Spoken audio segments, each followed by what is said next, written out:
আসসালামু আলাইকুম। সবাইকে টেস্ট অ্যান্ড ডিলাইটে স্বাগতম। আজ আপনাদেরকে খুব সহজে দুধ দিয়ে একটি মায়োনিজ তৈরি করে দেখাবো। ডিমের গন্ধের জন্য যারা মায়োনিজ খেতে পারেন না, তারা অবশ্যই একবার হলেও এইভাবে দুধ দিয়ে মায়োনিজ তৈরি করে খাবেন। ইনশাল্লাহ ফাস্টফুড দোকানের মায়োনিজের স্বাদকেও হার মানাবে দুধ দিয়ে তৈরি এই মায়োনিজ। প্রথমে একটি ব্লেন্ডার জারে 1 কাপ দুধ নিয়ে নিচ্ছি। তার সাথে নিয়ে নিচ্ছি 2 টেবিল চামচ চিনি,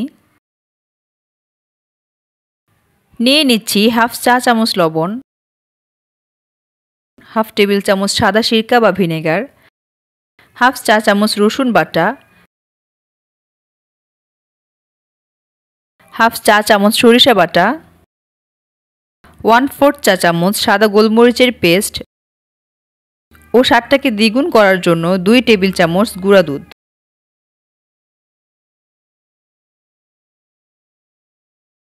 এইবারই সবগুলো উপকরণকে ব্লেন্ডারের স্পিড মাঝামাঝি দিয়ে 1.5 থেকে 2 মিনিট ব্লেন্ড করে নিব।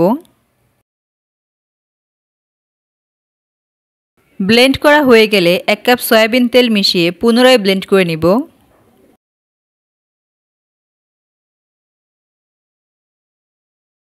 তেলটা কিন্তু সবটা একসাথে মিশিয়ে নেব না, একটু একটু করে মিশিয়ে নিতে হবে।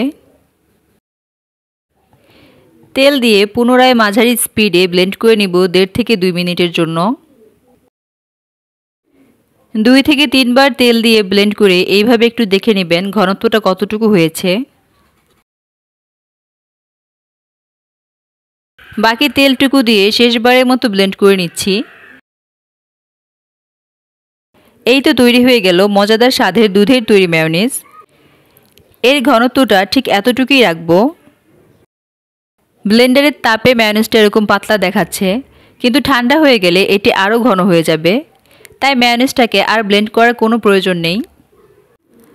তবে আপনারা যদি আরও ঘন করতে চান, সেক্ষেত্রে আরেকটু তেল দিয়ে 2 মিনিট ব্লেন্ড করে নেবেন। এই যে দেখতে পাচ্ছেন ঠান্ডা হওয়ার পর মায়োনিজটার ঘনত্ব একদম পারফেক্ট হয়ে গিয়েছে। এই মায়োনিজটা দিয়ে আপনারা যে কোনো ধরনের ফাস্টফুড আইটেম খেতে পারবেন এবং বাতাস ঢুকতে পারবে না এরকম পাত্রে রেখে প্রায় 1 সপ্তাহের মতো মায়োনিজটাকে নর্মাল ফ্রিজে রেখে সংরক্ষণ করতে পারবেন। ভিডিওটি কেমন লাগলো অবশ্যই কমেন্ট করে জানাবেন এবং লাইক, কমেন্ট ও সাবস্ক্রাইব করে আমার এই ছোট্ট চ্যানেলটির পাশে থাকবেন। আল্লাহ হাফেজ।